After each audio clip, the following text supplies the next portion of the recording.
Salut la populace. Alors aujourd'hui on se retrouve pour une nouvelle vidéo dans laquelle je vais vous parler de mon voyage que j'ai fait.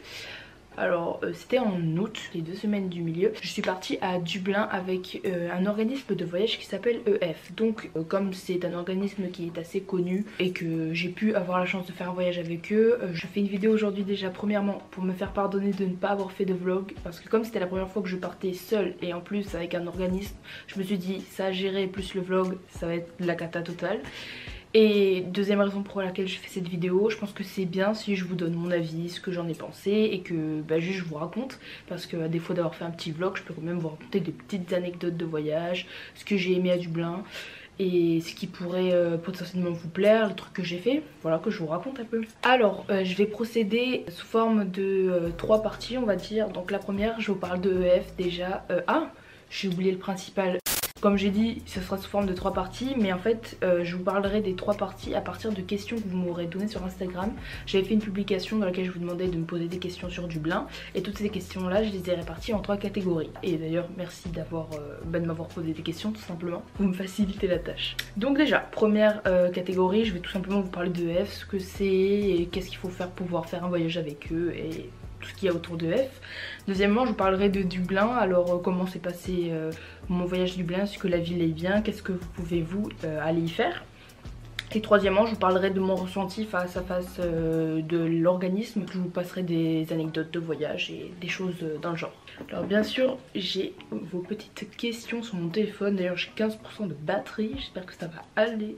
Sinon, on va pas s'en sortir. Donc, on va commencer par la première partie. Donc, qu'est-ce que c'est EF déjà tout simplement. Première question qui m'a été posée, je ne connais pas EF, de quoi s'agit-il, plus comment tu as connu ça. EF, si vous voulez, en gros c'est un organisme de voyage linguistique, c'est à dire qu'avec eux vous pouvez faire des voyages vraiment partout dans le monde. Je pense qu'ils ont des écoles un peu vraiment partout, mais pour apprendre la langue. C'est juste si vous voulez un organisme dans lequel vous êtes encadré, vous avez les cours et tout ce qui s'ensuit en fonction des options que vous prenez. Après la suite de la question, comment est-ce que j'ai connu, je vais raccrocher ça à une autre question qu'on m'a demandé, pourquoi à Dublin. Donc tout simplement, de base je voulais absolument aller en Corée parce que si vous le savez je suis très fan de la culture coréenne et tout ce qui s'ensuit, de la culture asiatique en général. Et c'était du coup en 2019 si je me trompe pas, c'est ça. Et donc si j'y allais en colonie, je me suis dit c'est la meilleure solution. Donc je me suis renseignée sur internet sur des colonies de vacances qui feraient du coup des voyages en Corée et je suis tombée totalement par hasard sur EF.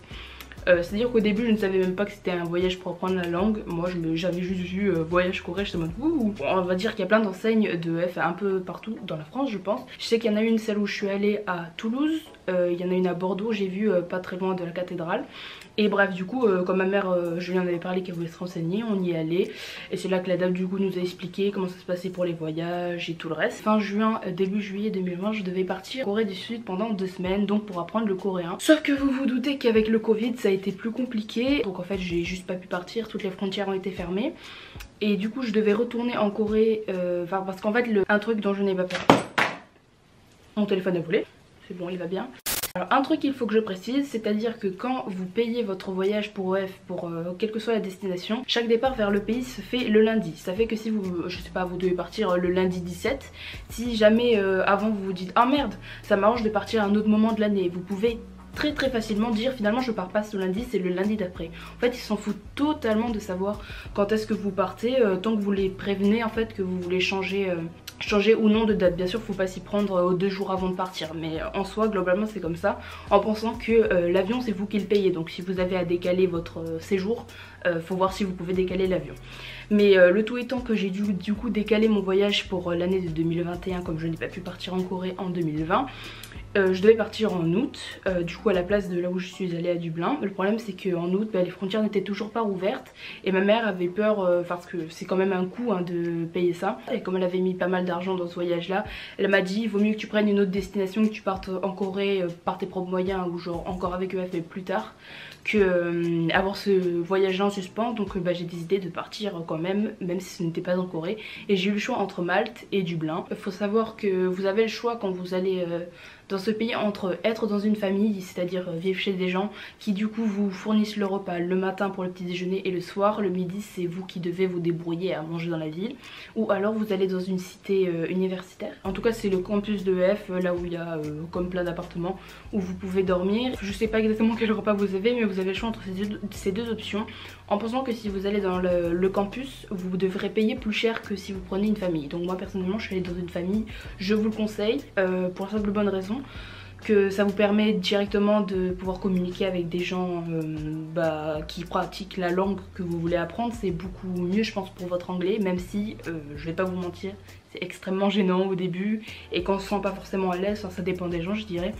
Mais bon voilà, je pense quand même que pour vous c'est le mieux. Là aussi on a eu ce problème cette année, c'est qu'il y a beaucoup de personnes qui demandaient des familles qui ont dû aller en cité pour la simple et bonne raison que comme plein de campus EF ont fermé dans beaucoup trop de pays, tous les gens en fait se sont retrouvés à Dublin. Donc vraiment on était mais alors surchargé de monde, plein de gens qui devaient être en famille qui n'ont pas pu parce qu'il n'y avait pas assez de famille finalement, donc ils se sont retrouvés à la cité. C'est un peu complexe. Alors deuxième question, les démarches pour faire un voyage EF. Alors je les connais pas exactement parce que en toute sincérité je ne sais absolument pas comment on s'est démerdé au final pour payer tout ça. Mais nous tout simplement comme je vous ai dit, on est allé au EF de Toulouse, on s'est renseigné, elle nous a donné des papiers, je pense que c'est des choses que vous devez remplir et vous avez juste à vous inscrire en soi, c'est pas plus compliqué que ça. Il faut juste vous renseigner parce qu'en fonction de votre destination, le prix est plus ou moins élevé. Je sais que par exemple la Corée coûtait plus cher que Dublin, donc théoriquement ils nous doivent de l'argent. Au niveau des tarifs, je pense que vous pouvez quand même compter un bon 2000 €. Je dirais entre 1500 et 2500 parce que en plus finalement de payer l'école, vous devez aussi à côté payer votre billet d'avion. Donc ça dépendra aussi de si le billet d'avion est cher ou pas, mais vous pouvez compter quand même un bon 2000 €. Après voilà, je sais qu'il y a beaucoup de personnes qui me font la réflexion de c'est trop cher, j'ai pas 2000 € à dépenser sur le coup, enfin c'est trop compliqué, alors que je sais que c'est des choses, enfin c'est le genre de voyage qui pourrait vraiment leur plaire. Écoutez, moi c'est exactement le même cas, j'ai pas 2000 € à sortir là comme ça, mais tout simplement c'est de l'économie. À chaque fois ma mère quand elle avait de l'argent, elle mettait je sais pas peut-être 100 € de côté, et ça fait comme ça qu'au bout d'un an on avait eu assez d'argent pour me payer le voyage.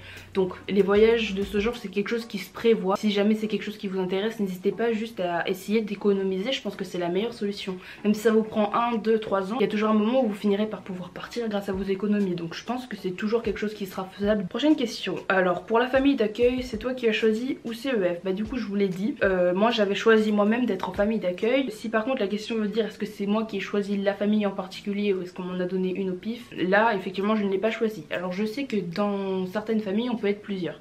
Par exemple on peut être 3 étudiants d'EF dans une famille, ou on peut être tout seul. Moi personnellement j'étais toute seule, mais il faut savoir une chose, c'est que si vous vous retrouvez dans une famille dans laquelle vous êtes plusieurs étudiants, vous serez forcément avec quelqu'un qui n'est pas de votre nationalité. Il privilégie, merci, la communication du coup dans une autre langue, donc ici en anglais. C'est pour en soi vous aider au maximum à communiquer. Quatrième question, combien de temps? Combien de temps je suis restée du coup? Alors je suis restée deux semaines, d'ailleurs c'était vraiment extrêmement drôle parce que je sais pas vraiment, enfin j'avais prévenu 1 ou 2 fois avant que j'allais partir à Dublin à un moment, mais je pense que les gens avaient pas vraiment calculé. Quand j'ai fait mes petites stories en mode je suis à Dublin pour étudier, tout le monde a cru que j'étais partie pour 1 an. Alors non, j'ai même des gens qui ont prévenu leur famille et tout que j'étais partie. Vraiment non, c'était juste 2 semaines, ne vous méprenez pas. Après vous avez le choix, vous pouvez partir 1 semaine, je vous le déconseille vraiment parce que pendant 1 semaine vous avez le temps de rien faire. Vous pouvez faire 1 an, 2 ans, comme 3 semaines et 1 mois. Vraiment c'est vous qui choisissez le nombre de temps que vous voulez partir en pensant que plus vous restez, plus vous payez cher. Après je sais que par exemple pour faire 1 année en Corée je crois que c'était 15 000 € ou un truc comme ça, donc vous voyez après c'est vraiment beaucoup plus cher en fonction aussi de la destination et du temps, donc bon, à vous de voir. Faut-il se faire vacciner? Alors non, en fait si vous voulez je pense que le vaccin est demandé pour certains pays, je suis même pas sûre, mais en tout cas pour Dublin c'était pas du tout obligatoire, c'est plus pour l'avion qu'autre chose. Alors en fait dans l'avion si vous êtes vacciné vous pouvez venir sans test PCR ni rien, vous prenez votre billet, c'est fini. Par contre si vous n'êtes pas vacciné il faut que vous ayez un test PCR négatif. Donc en soi, vaccin ou pas vaccin, vous pouvez quand même partir. Du moins à Dublin, ça j'en suis sûre. Alors bien passé ton vol, pas trop de conditions. Mon vol s'est bien passé, merci. Mais après non, ça va, les conditions elles sont pas très grandes. En soi vous devez juste porter le masque durant tout le vol, mais après vous pouvez l'enlever si vous voulez boire, si vous voulez manger. Vraiment il n'y a pas de problème avec ça, c'est un peu comme dans les transports en commun ou comme dans la vie de tous les jours. Il n'y a pas vraiment de difficulté, c'est plus pour vous avez par exemple un voyage de 13 heures à faire, bah vous allez garder le masque 13 heures quoi, c'est plus ça qui est compliqué qu'autre chose. Pour ce qui est de quand vous arrivez dans le pays, en fait quand vous arrivez à l'aéroport, moi personnellement il y a quelqu'un qui est venu me chercher et qui m'a emmené directement à la famille, donc j'ai pas eu à y aller par mes propres moyens et tout ça, mais je pense qu'en soi vous pouvez le faire, mais moi j'étais obligée de prendre cette option parce que j'étais mineure, donc voilà, c'est plutôt simple. Le monsieur était très gentil d'ailleurs. Comment se déroulent les cours? Alors les cours en fait, si vous voulez, vous avez quand vous vous inscrivez à EF une application sur laquelle vous pouvez vous connecter qui s'appelle EF Connect. Alors, mais en gros l'application elle se présente comme ça. Il y a un endroit du coup où tout en haut par exemple il y a la case calendrier et vous pouvez ainsi sur cette case là plutôt visionner les cours en gros que vous avez. Donc en fait si vous voulez par exemple, je vais vous expliquer pour du coup les cours d'anglais. Si vous voulez, les cours sont rangés par niveau. Alors déjà vous avez 3 catégories, donc le niveau A, B et C, donc pour le niveau de langue. Ces 3 niveaux, vous avez 2 catégories, vous avez A1, A2, B1, B2, C1, C2, en soi c'est les niveaux d'anglais. Encore dans tout ça vous avez encore 3 catégories. Ça fait que vous avez A1, attends, vous avez A1, 1, A1, 2, A1, 3, A2, 1, A2, 2, A2, 3. En fait vous avez 3 catégories par niveau. Faut savoir que moi au début j'étais en A2, 2 et en fait si vous voulez il y a eu un problème au niveau de mon emploi du temps et je ne sais absolument pas comment j'ai fini en B1, 2. En fait ils sont juste trompés, donc moi j'ai cru que j'étais en B1, je suis allée en cours. Et enfin en fait au moment où le cours a commencé ils m'ont dit bah t'es pas sur la liste. J'étais en mode oui, c'est juste une erreur informatique, mais ça fait que du coup je leur ai dit que je me sentais mieux de rester en B1, même si en soi j'avais même pas testé le cours. Mais vraiment en A2, 2, on était en train de travailler sur les animaux. Vraiment, si vous êtes dans un niveau que vous trouvez trop simple ou trop compliqué, n'hésitez pas à juste vous leur demander de changer et vous trouvez une autre classe sans problème. Je saurais même plus vous dire les horaires. Je sais que vous commencez soit les cours à 8 h, soit sinon c'était 11 h, ou alors c'était 14 h. Et au pire, vous finissiez les cours à 19 h 20. C'était vraiment le plus tard possible, même si je trouve que c'était quand même vachement tard. Surtout que moi, ma famille était à plus d'une heure même du centre de Dublin. Donc après je devais prendre le bus, prendre le train pour rentrer chez moi. Donc je vous dis que quand vous finissez à 19 h 20, vous avez tous sauf envie de faire du trajet, c'était un peu chiant. Souvent on a toujours le même prof. D'ailleurs j'ai des trucs à vous raconter sur ce prof qui est pépite. Comment se passent les cours, c'est exactement comme dans la vie courante en soi. Vous venez, vous vous asseyez, il vous donne... Alors attendez, je sais pas si je les ai. Alors du coup je les ai pas, mais si vous voulez quand vous arrivez, ils vous donnent des manuels de votre niveau dans lequel il y a des exercices et tout ça. Après c'est pour vous, hein, vous pouvez les garder. Donc franchement si vous êtes chez vous et que vous faites chier ou vous voulez faire des exercices, vous pouvez très bien les ressortir. Je crois qu'il y a les réponses à la fin. Je sais même pas, faudrait que je vérifie. Mais en fait c'est cool parce que c'est un peu des manuels gratuits. Enfin gratuits, vous allez me dire, vous avez déjà payé 2000 € pour le voyage. J'ai oublié de mettre d'ailleurs que le premier jour quand vous arrivez à l'école, ils vous donnent une petite pochette avec plein de petits cadeaux, dont ce truc, hop, que j'ai porté vraiment tous les jours, même dans la rue je le mets. Vous voyez dessus il y a juste écrit mon nom, mon prénom, mon âge, d'où je viens et depuis combien de temps je suis là. Puis là vous avez le wifi, je sais pas si ça vous intéresse le wifi. C'est comme les cours normaux en soi, vous avez juste ici si vous voulez votre calendrier, toutes les informations que vous pouvez avoir sur EF en soi, enfin sur votre voyage, si vous avez besoin du numéro pour être contacté ou des choses comme ça. Ah oui, ils m'ont donné ça aussi. Ils m'ont donné un petit bracelet avec écrit EF Campus et tout là. Mais en fait c'est en train de s'effacer, j'ai pas vous mis tout, que je suis un peu triste. Voilà, et dedans il y a le numéro de EF si jamais je me perds. Pas mal. Donc maintenant on va pouvoir passer à la deuxième partie de cette vidéo. Deuxième partie consacrée du coup à Dublin en général. 2 questions que je peux englober. T'as pu faire des trucs malgré le Covid et tu as visité quoi? Donc alors oui, malgré le Covid j'ai pu faire pas mal de choses. Je pense que rien ne m'a été interdit à cause du Covid. C'est plus une question de passe sanitaire aussi. Je sais que vous pouvez pas manger à l'intérieur si vous n'avez pas de passe sanitaire. Du coup ce que j'ai pu faire en étant à Dublin. Alors faut savoir déjà que c'est pas que j'avais un peu le seum, mais quand même j'avais un peu le seum d'aller à Dublin parce que moi je voulais vraiment aller en Corée de base. Donc je suis vraiment arrivée, je ne m'étais renseignée sur absolument rien. Donc j'avais vraiment prévu de ne rien faire. Enfin, c'est pas que j'avais prévu de rien faire, mais comme j'avais rien de prévu à faire, je pensais pas faire grand chose. Mais j'ai pu finalement rencontrer des gens qui avaient prévu de faire pas mal de choses. Donc en fait je les ai suivis dans leurs petites escapades et j'ai pu quand même pas mal visiter Dublin. Alors je vais pas vous dire tout ce que j'ai fait parce que j'ai déjà oublié. Je peux vous dire le principal. Alors je suis allée à Holst. Oh, je sais pas comment on dit, attendez. Je sais même pas si je l'ai bien écrit, donc bon bref. Là-bas c'est vraiment en bord pas de mer, je suis plutôt en bord de falaise je dirais parce qu'il n'y a pas de sable ni rien. Et c'est plutôt assez joli, franchement c'est sympathique. Avant de monter il y avait un petit restaurant donc on a pu manger là-bas après avec mon ami, du coup dehors. Pas les plus beaux paysages non plus mais je trouve vraiment que c'est sympa parce qu'en fait vous pouvez faire une petite promenade à travers les fougères ou juste si vous suivez le chemin, vous avez plein de chemins différents et vous pouvez faire une petite balade, je pense de plusieurs heures même. Le coin est vraiment joli donc sincèrement si jamais vous avez du temps n'hésitez pas à passer là-bas parce que c'est vraiment de très beaux paysages. Donc franchement je vous conseille. Après ça j'ai fait Trinity College. Sachez d'ailleurs que je peux vraiment dire de la merde donc je vous rapporte ce que j'ai cru comprendre mais vous fiez pas que à ce que j'ai dit, n'hésitez pas à faire des recherches après par dessus parce que je peux forcément me tromper. Donc je suis allée à Trinity College, je crois que c'est la plus vieille librairie de Dublin, je suis pas vraiment sûre. Du moins je sais que là-bas ils ont un des plus vieux livres au monde. Je crois que c'est quelque chose comme ça. Je veux dire, il est vraiment dans une pièce à part, tout en noir. Alors par contre, l'entrée est payante. Je pense que nous, en étant étudiants, du coup, parce que sachez que normalement, en étant AEF, vous pouvez bénéficier pardon, de tout ce qui est étudiant. Pour étudiants, du coup, je crois qu'on a payé 13 €. Alors écoutez, j'ai été un peu déçue par cette bibliothèque parce qu'en soit au début vous avez des explications, après vous pouvez voir le fameux livre, puis après vous rentrez enfin dans la bibliothèque. C'est vraiment extrêmement beau mais par contre la bibliothèque elle est pas si grande que ça. Moi personnellement ça m'a fait un peu chier de payer si cher pour quelque chose qui était rapide à voir. Certes ça valait le coup, c'était beau, mais bon on a pu voir ici plein de livres très anciens avec devant chaque rangée on avait des sculptures de grands hommes connus. Tu es qui? Juste après on a une boutique souvenir qui est vraiment pas mal même si c'est un peu cher mais je trouve qu'elle est vraiment cute.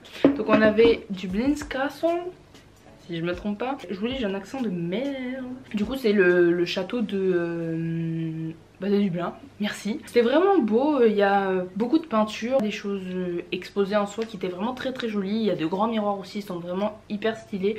C'est vraiment des pièces assez anciennes et vraiment très très belles. Je pense que ça vaut vraiment la peine d'aller faire un tour. Je crois qu'on n'avait pas payé. En fait on avait réservé et on est arrivé en retard. Et en fait au final je crois qu'il n'y avait pas eu besoin de la réservation. On était en mode on a réservé mais on est en retard. Elle nous a dit allez-y. Genre je crois qu'en soi il n'y avait pas besoin de réserver. Vraiment je vous le conseille fortement. Moi personnellement j'avais beaucoup aimé. Après ça j'ai fait l'église la plus vieille. Je crois c'est de Dublin aussi. Si l'entrée est payante je crois que j'ai dû payer 6 ou 9 €. Voilà au début vous rentrez, c'est une église basique hein, vous pouvez faire le tour. Et en fait à l'endroit où vous rentrez vous faites le tour comme ça et vous repartez pour sortir de l'autre côté. Alors il faut faire très attention parce qu'en fait ici il y a des escaliers et je suis sûre qu'il y a beaucoup de personnes qui les ratent. Mais en fait vous devez descendre pour accéder à la visite. Et moi limite j'allais sortir hein, j'avais pas capté qu'il y avait des escaliers au début. Et du coup quand vous descendez vous pouvez accéder à du coup une visite où il y a des choses anciennes, tout ce qui est pour la cuisine. Sinon vous avez des coffres, une représentation des styles vestimentaires de l'époque. Il y a plein de petites choses comme ça et c'est vraiment sympathique à voir. Donc voilà la visite était vraiment pas mal. Phoenix Park du Phoenix en soi. C'est un endroit si vous voulez où vous avez plein de, je crois qu'en anglais on dit des dents. Il y a plein de fermes en fait si vous voulez. C'est vraiment un parc où ils sont en totale liberté. Ils sont là depuis je crois déjà pas mal de temps. On les a pas posés, je crois qu'ils sont là naturellement. Et on peut les observer, on peut même s'approcher. J'ai pu prendre des photos avec eux et franchement ils sont hyper mignons. Donc si vous avez le temps d'aller au Phoenix Park, franchement je vous conseille parce que c'est hyper mignon. En plus le parc est vraiment sympa donc c'est quelque chose à voir aussi. Bien sûr hein, n'oubliez pas si vous êtes majeur, Dublin c'est vraiment l'antre de la bière. Donc n'hésitez pas à aller boire une petite Guinness dublinoise. Personnellement j'en ai pas goûté du coup. Donc voilà je vous ai pas raconté tout ce que j'ai fait mais je vous ai donné le principal en soi. Je n'ai pas précisé mais il faut savoir qu'à Dublin il pleut tout le temps. Voilà c'est comme en Angleterre c'est la pluie. Si vous aimez pas la pluie ou des choses comme ça préparez-vous. Le meilleur McDo de Dublin. Ah, pour le titre YouTube, merci. Sinon d'ailleurs, je voulais préciser, il faut savoir que la ville de Dublin est une ville littéralement LGBT. Là-bas il y a des drapeaux LGBT à chaque coin de rue, les immeubles même sont LGBT. La ville est très ouverte d'esprit. Et les gens là-bas sont très colorés aussi.